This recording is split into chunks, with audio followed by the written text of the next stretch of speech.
Welcome back, America. It's Hugh Hewitt. On the day after the vote in Israel, I called a longtime supporter of Israel in New York City. I said, what is this Rubik's Cube? Am I nuts? The Arab list has never been part of a government in Israel. As a coalition member, doesn't every American media outlet have this wrong? He said, I don't know, call Ron Dermer. So I called Ron Dermer. I haven't heard back. So I called Michael Oren, former ambassador of Israel to the United States, and I asked him, now joining us from Israel, what is this Rubik's Cube, and has an Arab list ever been part of a coalition before? Good morning, Michael. I'm answering you, Hugh. Hi, good to be with you. It's like the famous screenwriter William Goldman once said about Hollywood, nobody knows nothing.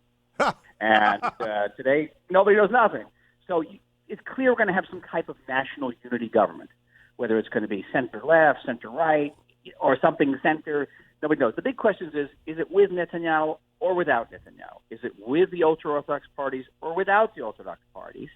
And, yes, there's a possibility that some of the Arabs could join it, but many of the Arab members of that list will not join any Israeli government because they refuse to acknowledge the legitimacy of the state, and they're Islamicists. Believe it or not, we have Islamicists in Knesset. Anybody thinks that Israel's not sufficiently democratic. Wow. And I didn't know that. Huh. Well, Islamicists, we have a chunk of our Knesset won't salute our flag, won't sing our national anthem. How many members of Congress would stay in Congress if they refused to salute the flag or sing the Star Spangled Banner? They have to go to the NFL. Probably measure it in seconds, right? Yeah. That is our situation today. What is also interesting is if you make a national unity government, even without the ultra-Orthodox, the party that would be largest would be the Arab party. It's the third largest party. Now, in our system, the head of the opposition is a official of the state. It gets round-the-clock security. It gets a little bit of motorcade. And when foreign leaders come to visit this country, they speak with the prime minister. They speak with the head of the opposition. So you're going to have a head of an opposition who's going to have to be briefed on national security issues. It's going to have to be he's going to have to be guarded by our Shabak, our FBI, our Secret Service, and shepherded around in a motorcade. But he's going to be an Arab who doesn't recognize the legitimacy of the state. Wow. Now tell me something. The president has to pick someone to form the government. Does that empower that individual more than the other leader? It's either Benny Gantz or Benjamin Netanyahu. The prime minister is the latter. The former IDF chairman is the former. If they get the call to that, does that increase their leverage significantly? It does indeed. And they don't necessarily have to be the heads of the largest party. In 2009, it was actually Tzipi Livni's party, Kadima, which had more seats than Netanyahu's Likud party. And yet the president determined that the Likud under Netanyahu had a better chance of forming a government. And so Benjamin Netanyahu and not Tzipi Livni became the prime minister. So our position of president is overwhelmingly ceremonial, except for this one power. He picks the person, the party, who can best form the next coalition, and that's immense power. When does he do that? When will we know who he has picked?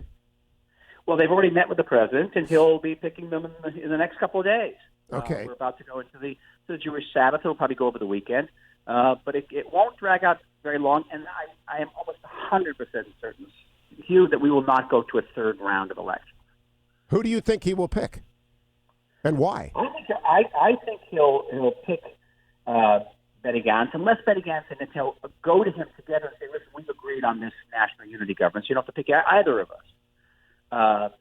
But I looked at the math, and Benny Gantz can't put it together because he can't go with the ultra-Orthodox.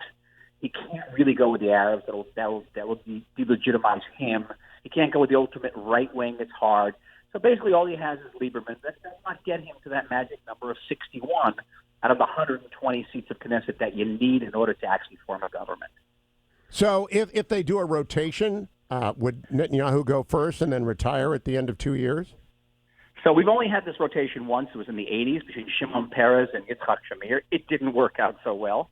And the rule is that the person who gets the rotation first for the first 2 years of a 4-year term, chances are will break up the government right after that, so the other guy doesn't actually get to serve as prime minister. So there's going to be a big fight about who gets to serve first in the rotation. But for Netanyahu, there's no choice because on October 3rd, he has to appear in court for a hearing on his 3 indictments. If he is indicted and he is not prime minister, he must resign under Israeli law. The only way he does not have to resign is if he is prime minister. So if he took it for 18 months on the cost of putting through an immunity law, would Gantz take that? We have a minute, Michael Oren. I do not know. I just know that for Benjamin Netanyahu, this is not politics. This is survival. That makes it a fascinating differentiating factor.